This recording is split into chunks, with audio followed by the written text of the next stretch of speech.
Good day po sa inyong lahat. Welcome again sa aking channel. And then ito po, ipapakita ko po sa inyo isang Isuzu Giga na 10-wheeler wing van. And then bumper light, new pace. And then manual transmission, single differential, loaded chrome. Ayan po, pwede nyo nang mabili as is. And then kasalukuyan pong nililipat ang kanyang manibela sa kaliwa. Ayan po, loaded chrome po. Marami po siyang chrome. Pati po itong apakan na ito, chrome. Yung sa ilalim ng apakan. And then, 10 stud po ito. Ayan, napakaganda po ng truck. As is pa po siya, as is. Pero pwede nyo naman as is, mas maganda. Wag na ipapaint. Gawa ng maganda po yung pintura. Maganda po yung kanyang pintura ng kanyang truck. Original paint. Ayan po yung kanyang pang ilalim. Sariwa po ito. Class A po ito, ha. Class A, ayan, ito yung tinatawag ng mga Class A. As is pa lang at that 1 week pa lang po dumating dito sa Pilipinas. And yan, wood flooring po yan, wood flooring. Ayan po yung nakakalat-kalat na po niyan. Yan po yung mga ikakabit or yung iba tinanggal. Ayan po at stainless bisagra. Napakaganda po ng truck.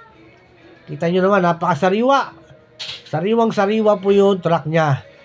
And then, ayan po yung kanyang size ng gulong. Ayan po, 22.5. And then, airbag suspension po yan. Airbag suspension. Ayan, kita nyo naman. Nilawan natin. Napakaganda ng kanyang chassis. Class A po. Class A po yan, ha. Sa mga naghahanap po ng inline, ito ay ng 6UC1 na electronic po. Ayan po. Ito po yung mga maganda po rito. Sariwan-sariwa. Airbag suspension. 10-wheeler wing van, Isuzu Giga. Ayan po, meron pa po itong toolbox. Napakalaki po ng toolbox niya. Ayan, oh. Napakaganda, stainless toolbox. Yung katabi niya, may toolbox pang isa.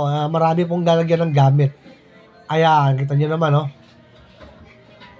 Pwede yung palagyan na lang ng bisagra.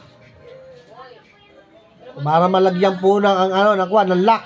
Ayan po, napakaganda po ng truck. Talaga Class A. Meron pa rin yung toolbox na uli. Ito pa isang toolbox. Dalawa yung toolbox dito sa kanan. And then stainless po yung tapilo doon sa hulyan. Ito. Stainless with mudguard na mahaba. Ayan po yung mudguard ng haba. Oh. Kita nyo, hindi mabubulok. At di walang talsik yan. Ayan po, stainless po yung ano niya rito. Oh. Yung poste niya rito. Matibay po yung truck na ito. Stainless. Yung iba karamihan hindi stainless. Ito po stainless. Kasalukuyan pong nililipat po ang manibela dito sa kaliwa. Stainless din po yung sarahan ng pintuan. Ayan. Kita naman ninyo. Ganda ng truck. Sariwang-sariwa. Swerte po ang makakabili po ng truck na ito. Napakaganda po ng truck. And then bago po tayo matapos sa ating video, and then please subscribe my YouTube channel po. Para po ma-update po kayo sa lahat ng video ang aking i-upload. And then once again po, maraming salamat po again sa mga nanonood ng Subic Truck TV. Ayan po, ito po isang toolbox sa kabila. Tagusan nito sa dulo, sa kabila. Ayan o. Tagusan ito. Yung sa taas naman, hindi tagusan. Ayan. Maraming mailalagay sa truck na ito. And then sa mga gusto pong magpasama sa akin, mamili ng truck, tawag-tawag lang po kayo sa akin. And then, pwede ko po kayong masamahan or mai-guide o mai-tour dito sa Subic upang makabili po kayo ng truck na maayos at maganda. And then malapit na rin po pala ang auction natin ngayon. Auction is inspection day is January 18. Auction day is January 22. Ayan. Magbablog na naman tayo sa auction. Ayan po yung kanya fuel tank niya. Talaga kita nyo naman, no? Puro sariwang-sariwa. Siyempre pag sariwa din yung presyo.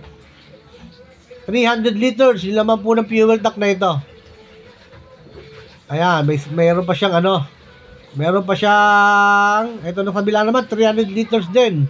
Parehas po silang 300 liters. Ayan, ito nga, may susi po yung niya, yung kanyang fuel tank. Ayan, o. Ayan, may susi po.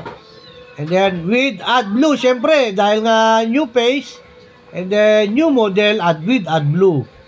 Ayan, kung gusto nyo naman ipamulye, pwede naman ipamulye ito. Iko-convert sa mulye, mag-add-dala kayo sa price. Ayan po yung kanyang gulong sa kaliwa. Ayan po, napakasariwa po ng truck. Loaded chrome po. Ayan, no. Ang ganda with windbreaker. And then yung side mirror, chrome. Ayan, napakaganda po ng truck. And then, once again po, maraming salamat po again sa mga nanonood ng Subic Truck TV. And then, mabuhay po kayo. God bless po, sa lahat po ng nanonood. And then, thank you very much po.